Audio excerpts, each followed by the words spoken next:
Boa tarde a todos. Como havíamos prometido durante a realização do webinar no último dia 4/6, vamos fazer um complemento de gravação aqui para responder todas as perguntas que ficaram sem resposta naquele momento. Tá? Então, estou aqui com todos os palestrantes e com as perguntas que foram feitas através do questionário de perguntas e respostas. Então, a primeira pergunta, feita pelo Paulo Sérgio, vai para o Gilberto Braga, que eu passo a palavra para ele. Gilberto, como você vê a redução da arrecadação do governo com a manutenção do seu gasto com o pessoal? Olha, Vidal e Paulo Sérgio, eu não vejo problemas nesse sentido ao longo de 2020, porque uma série de leis de exceção que permitem a extensão dos gastos públicos e o descontrole do déficit, isso não vai ter problema do ponto de vista legislativo. Outra questão é que o mundo inteiro tem feito isso, ou seja, todas as economias que já dão sinais de recuperação tiveram e têm como política despejar dinheiro na economia para fazer a sua recuperação de uma forma mais rápida. Efeito número 1, controlar a pandemia. Efeito número 2, recuperar a economia através de políticas de incentivo de todo tipo, tanto de renda mínima para as pessoas desprotegidas, como também de acesso ao crédito e de estímulos para investimentos.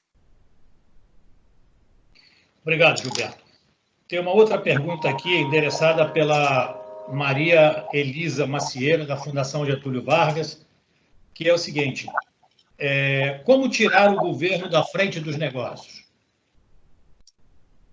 Olha, nesse momento é um daqueles que nós chamamos de excepcional. Então, o governo deve estar à frente como um grande facilitador. Né? Então, a teoria econômica atribui ao Estado o poder moderador na economia nesses momentos de grande crise.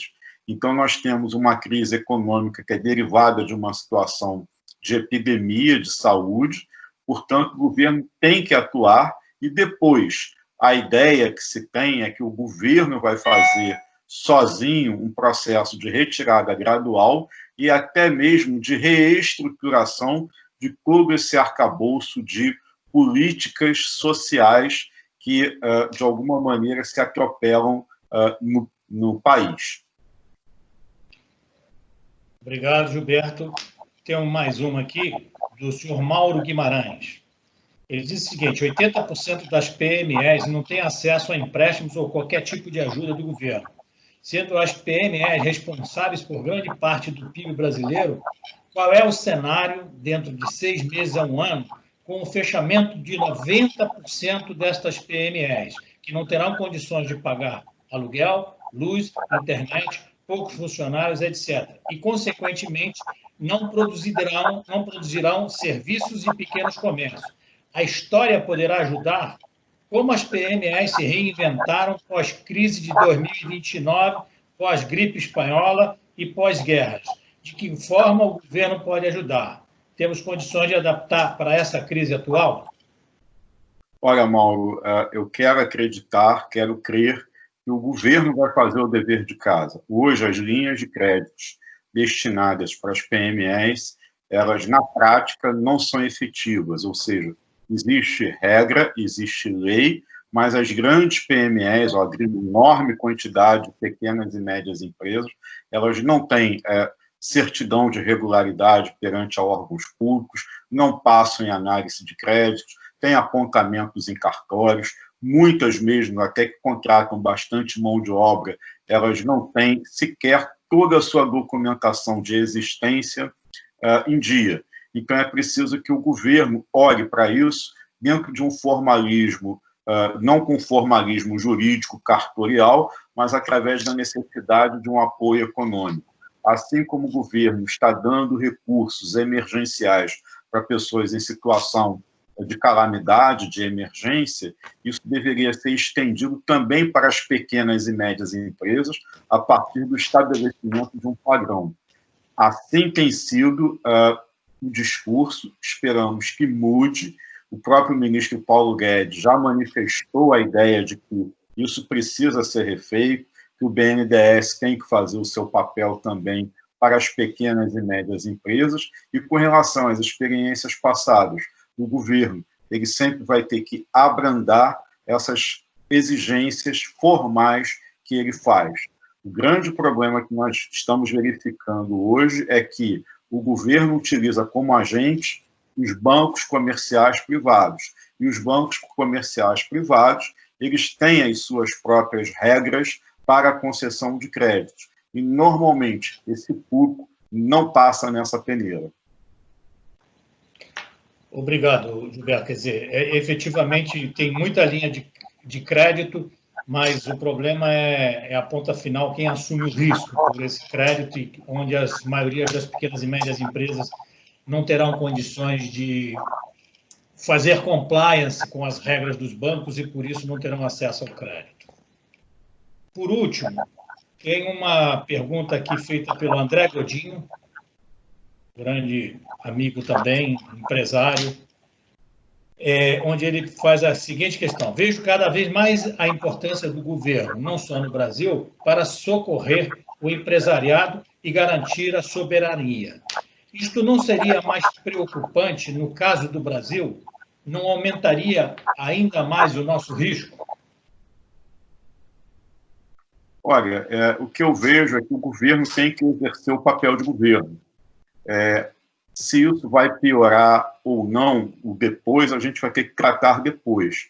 É algo como você ter uma economia que, guardadas as devidas comparações e analogias, está doente com a Covid-19 no CTI. Então, eu não vou ficar discutindo se eu vou dar cloroquina, se eu não vou dar cloroquina, se isso por trás é a favor de alguém ou contra alguém, se tem ideologização e politização ou não da aplicação. Eu vou dar o remédio que for necessário e que fizer efeito para tirar o doente do CTI. Depois que ele for para o quarto e ele começar a se recuperar, a gente vai passar uma dieta para ele e vamos dizer, vai mudar agora a sua forma de viver. Vai cortar isso, vai fazer aquilo, vai cuidar da saúde dessa forma. Então, eu acho que essa discussão do que virá depois, qual é o quadro que a gente vai ter na saída, para depois. A gente ainda não saiu dessa situação mais grave. Então, essa discussão é uma discussão que eu entendo que é importante, mas ela não é a do momento. Ela é para daqui a pouco. Ok. Eu também concordo com você e acho que isso já nos deixa com uma boa dica ou um link automático para o nosso próximo webinar para falar da retomada firme da economia daqui talvez a 3 ou 6 meses aí. Já vi hoje alguns comentários de que há um certo otimismo no mercado, mesmo apesar dos graves problemas que estamos enfrentando, mesmo apesar aí do aumento significativo das demissões do seguro-desemprego, a expectativa de alguns agentes aí econômico-financeiros é de que a nossa economia se retorne mais rápido do que o mundo espera, ou o mundo imagina, né? Obrigado, Gilberto. Acho muito bom. A gente cumpriu com a nossa palavra com o público que teve paciência de nos atender. E espero, então, a gente poder se reunir aí nos próximos 3 meses ou 4 para poder discutir como é que está sendo essa retomada, quais os efeitos da retomada e quais os benefícios, se é que existirão alguns ao final desse período. Vidal, foi um prazer muito grande. Só quero dizer a quem nos está assistindo que não precisa esperar 3 meses. Se quiser retomar esse assunto, se tiver uma dúvida específica, se quiser se conectar com a gente, através dos canais aí da Lopes Machado, da BKR, através do Vidal, que ele faz chegar em todos os palestrantes, e dentre eles eu estou à disposição de vocês. Um abraço a todos e muito obrigado. Boa tarde.